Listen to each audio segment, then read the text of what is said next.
ایک دیہاتی اپنے بیٹے کو کراچی کلفٹن کے ایک مشہور انگلش میڈیم اسکول میں داخل کروانے لے گیا۔ پرنسپل نے لڑکے کا انگلش میں انٹرویو لیا اور اس کے بعد جب لڑکا ناکام ہوا تو اس کے والد سے کہا کہ آپ کا بیٹا اس ادارے کے قابل نہیں ہے، بہتر یہی ہے کہ آپ اپنے بیٹے کو واپس اپنے دیہات لے جائیں اور اس سے گائے بھینسوں کے گوبر صاف کروائیں۔ یہ ایک ایسا طنز تھا جس کو سن کر لڑکے کی آنکھیں سرخ ہو گئیں۔ لڑکے نے پرنسپل سے کہا کہ ایک دن ضرور آئے گا جب آپ مجھ سے ملنے کے لیے ترسیں گے۔ پرنسپل یہ سن کر مسکرانے لگا۔ لڑکا اپنے باپ کے ساتھ واپس لوٹ آیا اور اس کے بعد گھر کی چھت پہ سونا شروع کر دیا۔ اس کا باپ حیران ہوا کہ اس کے بیٹے کو آخر ہوا کیا ہے۔ ایک دن اس نے چھت پر جھانک کر دیکھا تو کیمبرج یونیورسٹی کے سب سے کم عمر سائنسدان ڈاکٹر عبدالصمد بلوچ کی داستان، جن کو کراچی کے ایک اسکول پرنسپل نے کہا تھا بہتر یہ ہوگا کہ تم گاؤں جاؤ اور اپنے والد صاحب کے ساتھ زمینوں پر ان کی مدد کرو۔ پاکستان کے صوبہ بلوچستان کے پسماندہ ضلع کیچ کے دور دراز گاؤں بلیدہ کے رہائشیوں نے کبھی سوچا بھی نہیں ہوگا کہ ان کے علاقے میں ایک متوسط طبقے کے زمیندار کا بیٹا خلائی ٹیکنالوجی پر کام کرنے والا سائنسدان اور برطانیہ کی کیمبرج یونیورسٹی میں اپنے ڈپارٹمنٹ کا سب سے کم عمر سینئر ریسرچ سائنسدان اور فیلو ہونے کا اعزاز حاصل کرنے والا ہے۔ میرا تعلق ایک ایسے علاقے سے ہے جہاں پر تعلیم کا کوئی زیادہ رواج نہیں تھا، بلکہ پورے علاقے میں گنتی کے ہی چند لوگ ہوں گے جو خط وغیرہ پڑھ سکتے ہوں گے۔ میرے والد اور والدہ نے کبھی اسکول کا منہ نہیں دیکھا تھا، مگر بچپن ہی سے ان کی خواہش تھی کہ ہم پڑھ لکھ جائیں۔ ہم زمیندار ضرور ہیں اور زمینیں بھی کافی ہیں، مگر ہماری زمینوں پر وہ پیداوار نہیں ہوتی جو ہونی چاہیے۔ چنانچہ والدہ میری ضرورتیں پوری کرنے کے لیے کیا کیا کرتی تھی بیان نہیں کر سکتا۔ اس سے بڑھ کر یہ کہ والد صاحب کو اقبال کے کچھ اشعار یاد تھے جو وہ مجھے اور میرے بھائیوں کو ہر وقت سنایا کرتے تھے، جس سے ہمت بن جاتی تھی۔ پڑھائی میں میری دلچسپی کو دیکھتے ہوئے والد صاحب ہمیں ساتھ لے کر کراچی کے علاقے لہاری پہنچ گئے۔ جب میں نے پہلی مرتبہ کراچی گیا تو یقین کریں کہ مجھے ایسا لگا کہ یہ کوئی اور ہی دنیا ہے۔ لوگ، گاڑیاں، ٹریفک اور روشنیاں دیکھ کر حیرت زدہ رہ گیا تھا۔ رات کے وقت جلتی لائٹس دیکھ کر مجھے ایسا لگا کہ جیسے میں کسی روشنیوں کے شہر میں پہنچ گیا ہوں۔ لہاری میں ایک اردو میڈیم اسکول میں داخلہ لیا، مگر جلد ہی اندازہ ہو گیا کہ جب تک انگریزی اچھی نہیں ہوگی اس وقت تک ترقی کرنا ممکن نہیں ہے۔ اس صورتحال کا اندازہ ہونے کے بعد والد صاحب کو بتایا کہ مجھے انگلش میڈیم اسکول میں داخل لینا ہے، جس پر والد صاحب مجھے کلفٹن کراچی میں واقع شہرت یافتہ اسکول لے کے، جو کہ ان کی استطاعت سے بڑھ کر تھا، لیکن انہوں نے میرے شوق کی خاطر مجھے وہاں پڑھانے کی ٹھان لی تھی۔ میں ایک دیہاتی بچہ تھا جو شہری طریقے تو زیادہ نہیں جانتا تھا، مگر میرے پاس والدین کا دیا ہوا اعتماد اور کچھ کر گزرنے کا حوصلہ تھا۔ اس موقع پر پرنسپل صاحبہ نے اپنے دفتر میں والد صاحب کی موجودگی میں میرا انٹرویو لیا اور انگریزی ہی میں مجھ سے بات چیت شروع کر دی۔ حالانکہ والد صاحب نے پرنسپل کو پہلے بتایا تھا کہ جی یہاں داخلہ لینا ہی اسی لیے چاہتا ہے کہ اس کی انگریزی بہتر ہو سکے۔ صورتحال یہ تھی کہ انگریزی تو مجھے آتی نہیں تھی، مگر سمجھ لیتا تھا۔ سب سے پہلے انگریزی میں میرا نام پوچھا، جس کا میں نے اردو میں جواب دیا۔ اس کے بعد انہوں نے پوچھا کہ والد صاحب کیا کرتے ہیں۔ میں نے بتایا کہ زمینوں پر کام کرتے ہیں۔ اس طرح انہوں نے کچھ اور سوال پوچھے جس کا میں نے کچھ سمجھ میں آئے اور کچھ نہیں۔ شاید ان کو اردو میں میرے جواب ناگوار گزرے، حالانکہ میں نے ان کو یہ بتانے کی بھی کوشش کی کہ اگر مجھے داخلہ مل گیا تو میں بہت محنت کروں گا، مگر اس کے باوجود انہوں نے آخر میں مجھے کہا کہ بہتر ہوگا کہ تم گاؤں جاؤ اور اپنے والد صاحب کے ساتھ زمینوں پر ان کی مدد کرو۔ اس نے میرے باپ کی طرف اشارہ کرتے ہوئے کہا کہ آپ اپنے بیٹے کو اپنے ساتھ واپس گاؤں لے جائیں اور یہ گائے بھینسوں کے گوبر صاف کرے گا، کیونکہ اس کی اوقات اس ادارے میں پڑھنے کی نہیں ہے۔ مجھے نہیں لگتا کہ یہ اس ادارے میں ٹک پائے گا، اور آپ کے بیٹے میں اتنی اہلیت ہے ہی نہیں۔ پرنسپل کے الفاظ سن کر میرے والد کے چہرے پر پریشانی کے آثار نمایاں تھے۔ یہ ایسے الفاظ تھے جن کو سن کر میری آنکھوں میں آنسو آ گئے تھے۔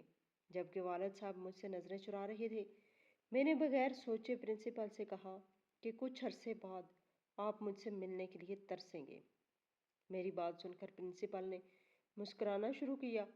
یہ بہت بڑی بات تھی جو میں نے کہی تھی، اور وہ بھی بغیر سوچے سمجھے، لیکن اب میں نے سوچ لیا تھا کہ میں کچھ بن کر دکھاؤں گا۔ میں اس وقت 7ویں کلاس کا طالب علم تھا۔ میرا دل ٹوٹ سا گیا، مگر میری تو تربیت ہی کچھ اور طرح ہوئی تھی۔ مجھے تو حوصلے و عزم کا سبق سکھایا گیا تھا۔ میں واپس اپنے باپ کے ساتھ گاؤں آ گیا۔ میں نے ابا جان سے کہا کہ میں چھت پر ہی سوؤں گا۔ ابا جان حیران ہوئے کہ اتنی سردی میں باہر چھت پر کیسے سوئے گا، لیکن میں نے یہ سوچ لیا تھا کہ اب نیلی چھت کے نیچے ہی سویا کروں گا۔ ابا جان نے مجھ سے پوچھا کہ بیٹا ایسا کیا ہے، تم ایسا کیوں کر رہے ہو، یوں کھلے آسمان کے نیچے کیوں سو رہے ہو؟ میں نے ابا سے کہا کہ ابا جان، پرنسپل کی باتیں سن کر میرا دم گھٹ چکا تھا۔ میں آزاد فضا میں سانس لینا چاہتا ہوں، میں ان تاروں کو محسوس کرنا چاہتا ہوں۔ میری منزل اتنی ہی دور ہے جیسے کہ یہ تارے۔ میں جانتا ہوں کہ زندگی میں مجھے بہت سارے مشکلات کا سامنا کرنا پڑے گا، لیکن میں وہ منزل حاصل کر کے ہی رہوں گا۔ بیٹے کی بات سن کر باپ کی آنکھوں میں آنسو جاری ہو گئے۔ باپ نے کہا، بیٹا میری دعائیں تمہارے ساتھ ہیں۔ تم اس پرنسپل کی باتوں کو دل پہ نہ لو، بلکہ ہمت اور عزم سے اپنی محنت جاری رکھو۔ انشاءاللہ مجھے اپنا مقام ضرور ملے گا۔ یہ بات تو ذہن نشین ہو گئی تھی کہ انگریزی سیکھنا لازم ہے۔ لیاری میں ہی ایک انگلش میڈیم اسکول کے بینرز اور پوسٹر لگے ہوئے تھے۔ میں نے والد صاحب سے کہا کہ مجھے اس اسکول میں داخل کروا دے۔ انگریزی سیکھنے کے لیے میں نے خود ہی کوشش کر دی۔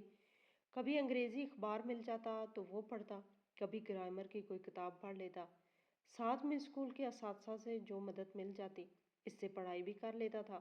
گو کہ یہ ایک چھوٹا اسکول تھا، لیکن کچھ اساتذہ انتہائی محنت سے پڑھایا کرتے تھے۔ جب میٹرک کے امتحان تھے تو لوگوں نے مجھے بھی نقل کرنے کی ترغیب دی، مگر میں نے انکار کر دیا کہ مجھے اپنی محنت کا پھل چاہیے، اور محنت کا پھل ضائع نہیں ہوتا۔ یہی میری والدہ کی بھی مجھ کو نصیحت تھی، اور ہوا بھی یہی۔ میٹرک کا جب نتیجہ آیا تو میرا A1 گریڈ تھا۔ میں نے میٹرک سن 2003 میں کیا تھا، جبکہ اسی سال کے آخر میں DG سائنس کالج کراچی میں داخلہ لینے میں کوئی دقت پیش نہیں آئی۔ مایہ ناز سائنسدان ڈاکٹر عبدالقدیر خان بھی اسی کالج کے طالب علم رہے تھے۔ FSC کے دوران میں ٹیوشن بھی پڑھاتا رہا، کیونکہ ظاہر ہے والدین پر اتنا بوجھ نہیں ڈال سکتا تھا۔ لیکن اس کی دوسری وجہ یہ بھی تھی کہ مجھے درس و تدریس اور تحقیق سے دلچسپی تھی۔ مجھے لگا تھا کہ اگر میں پڑھاؤں گا تو زیادہ سیکھوں گا، اور ہوا بھی یوں ہی۔ FSC کا سلسلہ اسی طرح چلتا رہا، اور جب نتیجہ آیا تو یہاں پر بھی میں نے A1 گریڈ حاصل کیا۔ FSC کے بعد خیبر پختونخوا کے شہر صوابی میں Ghulam Ishaq Khan institute of engineering science and technology میں داخلے کے لیے انٹری ٹیسٹ دیا۔ تیاری پوری تھی، چنانچہ انٹری ٹیسٹ شاندار طریقے سے پاس کیا اور 100% اسکالرشپ ملی۔ میرے بھائیوں نے تعلیم کو عملاً خیر بات کہہ دیا تھا۔ وہ چھوٹے موٹے کاروبار کر رہے تھے، جس سے وہ ہر ماہ مجھے معقول سے رقم بھیج دیتے تھے۔ یہ رقم مجھ جیسے طالب علم جس کی ساری توجہ تعلیم پر کافی تھی، جبکہ یونیورسٹی کی تعلیم تو تھی ہی اسکالرشپ پر۔ مطلب یہ کہ 7ویں کلاس میں کراچی آنے کے بعد جو مسائل شروع ہوئے تھے وہ FSC کرنے اور یونیورسٹی میں داخلہ لینے کے بعد ختم ہو چکے تھے، اور کامیابیوں کا سفر شروع ہو گیا تھا۔ آج اگر میں تحقیق سے وابستہ ہوں تو در حقیقت یہ مجھے غلام اسحاق خان انسٹیٹیوٹ میں پروفیسر فضل احمد خالد کی ترغیب اور حوصلہ افزائی تھی کہ میں نے یونیورسٹی ہی میں فیصلہ کر لیا تھا کہ مجھے تحقیق سے وابستہ ہونا ہے۔ یونیورسٹی سے میں 2009 میں فارغ ہوا اور اسی سال اینگرو پولمر اینڈ کیمیکل کراچی میں ملازمت شروع کر دی۔ 1 سال تک ملازمت کرتا رہا۔ اس دوران تحقیق اور اعلیٰ تعلیم کے مختلف اسکالرشپ پروگرامز اور اداروں سے رابطہ کرتا رہا، جس کے بعد مجھے جاپان، کوریا، کینیڈا، جرمنی، امریکہ اور ابوظہبی سے اسکالرشپ کی آفر ہوئی۔ MPhil اور ریسرچ کرنے کے لیے سب سے بہترین آفر خلیفہ یونیورسٹی ابوظہبی سے ملی، کیونکہ اس کے ساتھ امریکہ کی MIT یونیورسٹی کا بھی تعاون تھا۔ دوسری بات یہ کہ ریسرچ کے دوران ان کا اعزاز یہ ایک اچھی تنخواہ جتنا تھا، جس کی وجہ سے میں نے اس کو قبول کر لیا تھا۔ اس کے بعد scholarship he per university of Tokyo سمیت بہت سے عالمی اداروں میں ریسرچ کی اور PhD مکمل کی۔ PhD کے دوران میری تحقیق زیادہ تر گرافین نام کے ایک مادے پر تھی جس کو استعمال کر کے مختلف آلات بنائے۔ یہ ریسرچ بہت سے بین الاقوامی جریدوں میں شائع ہوئی۔ جب میری ریسرچ شائع ہوئی تو مجھے امریکہ، ابوظہبی، برطانیہ اور ٹوکیو سے مختلف آفرز آئیں۔ میری ریسرچ کیمبرج یونیورسٹی کے ایک مایہ ناز سائنسدان کو اچھی لگی جنہوں نے مجھے وہاں جاب آفر کی۔ ویسے تو تنخواہ اور مراد کے حساب سے بہتر آفر ابوظہبی سے تھی، مگر اب میرا مقصد تنخواہ نہیں بلکہ اگلی منزل تک پہنچنا تھا۔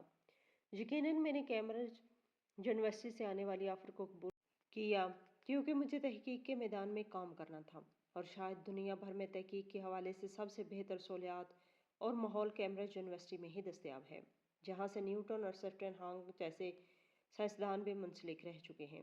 2 سال تک کیمبرج میں ریسرچ سائنسدان کی حیثیت سے کام کرنے کے بعد مجھے سینئر ریسرچ سائنسدان کی حیثیت سے کام کرنے کا موقع ملا ہے۔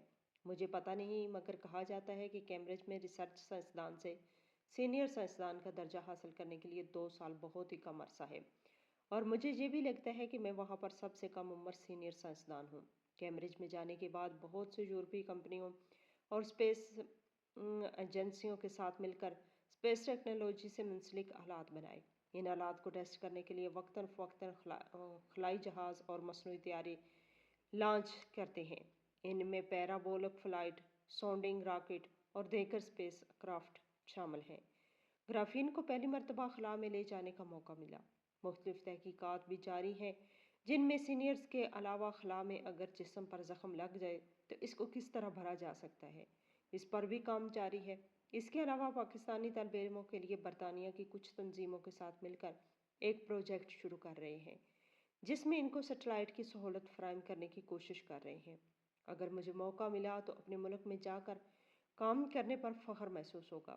زندگی کی اس دوڑ اور اپنی کامیابی سے میں نے یہ سبق سیکھا ہے کہ لوگوں کی تقلید اور طنز بھرے فکرے آپ کے لیے بہت مفید ثابت ہو سکتے ہیں۔ یہ آپ پر ڈیپینڈ کرتا ہے کہ آپ ان کو کیسا جواب دیتے ہیں۔ آپ کا رد عمل کیسا ہوتا ہے؟ کیا کسی کی طنز یا تقلید سے آپ مایوس ہو جاتے ہیں یا پھر آپ کو ایک نئی انرجی ملتی ہے؟ مجھے اس اسکول کے پرنسپل کا فکرہ آج بھی یاد ہے۔ پرنسپل کے اس طنزیہ فکرے کے بعد مجھے ایک نئی طاقت ملی تھی۔ اپنے والدین کی دعا کی بدولت اور اپنی محنت کی وجہ سے میں ایک ایسے مقام پر پہنچا جہاں پہنچنے کے لیے لوگ برسوں تمنا کرتے ہیں۔